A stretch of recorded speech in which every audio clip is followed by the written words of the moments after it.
Hello YouTube, I hope you're well. I have no plan for this video at all. I've just been out, hence the understated blouse, the standard.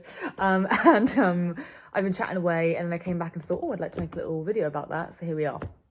Today, I would like to chat about the fact that I've always been obsessed with the sort of balance and contrast between the beauty and the beast, the divine and the savages. So what I'm talking about, which sounds like the rambling of a lunatic right now, is when you say, okay, in a fashion perspective, you wear a beautiful, frilly, floral, long dress with loads of ditzy little flowers over it, and then a really chunky boot and grungy eyeliner, you know?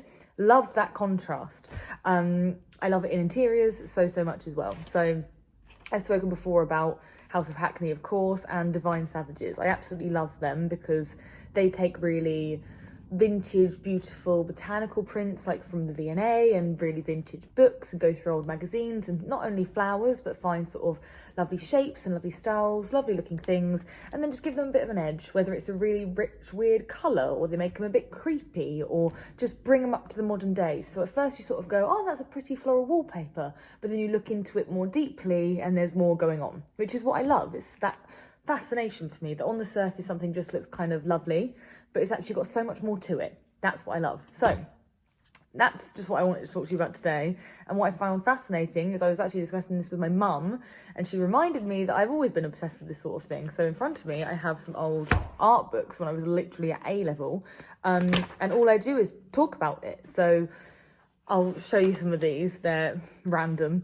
But in fashion, I'm talking about the beauty and the beast and the fact that it's a beautiful, you know, lovely world, the fashion world, and, you know, people create amazing garments and amazing things and things that look beautiful, but, you know, it can promote very negative things like body dysmorphia and girls having unrealistic imaginations on how they should look, and, you know, the fact that you have to suffer for fashion. You can't, you know, everyone wants to be really thin, and or you want to be really fit, and you sort of judge how cool you are or how successful you are in the fashion world on how well you look. So it's a very vain thing as well.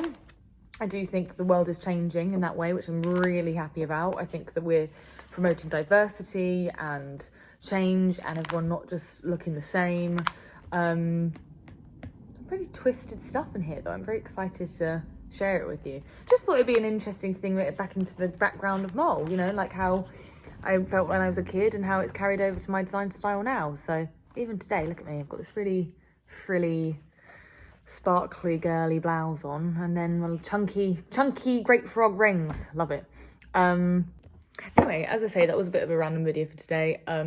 Just wanted to give you a bit of an insight into how my brain works and sort of my thoughts behind the design process and my style, and just a little bit about, yeah, my upbringing and where my creative drive came from. I've always sort of loved horror films and watched them from when I was probably far too young, and it was just the kid stuck in the art room or fashion room forever, frantically sewing or painting away. So that's where my love for all this stuff grew from.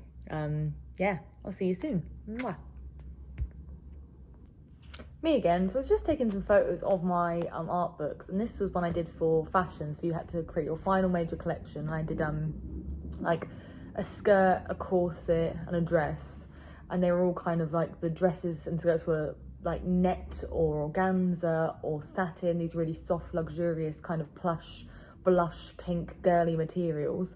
And then in the dress in particular, I sewed on these wire, like chicken wire shoulder pads, which had all flowers woven into them. So I'll get to the point. This is what I wrote.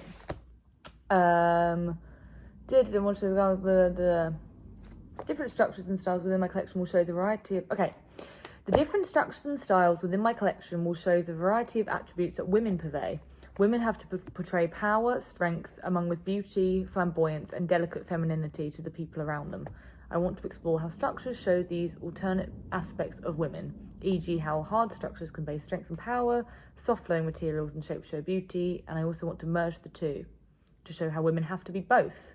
I want to create pieces of sculptural fashion that are more like pieces of art than garments to be worn or would be seen in the high street store. Well, that's obvious, isn't it? I'm not going to create something that should be seen in the high street store because I just wear ridiculous clothes and want to make ridiculous things. So that's where that came from. Yeah, interesting to me. Interesting to me that I felt this way when I was, what, 16? About women and the world and art and how it's got to be, yeah, how it's just an interesting contrast to see the soft, delicate, beautiful side of it and then the more tough, grungy, interesting side of it, and combining them two together. I think it's a fascinating thing.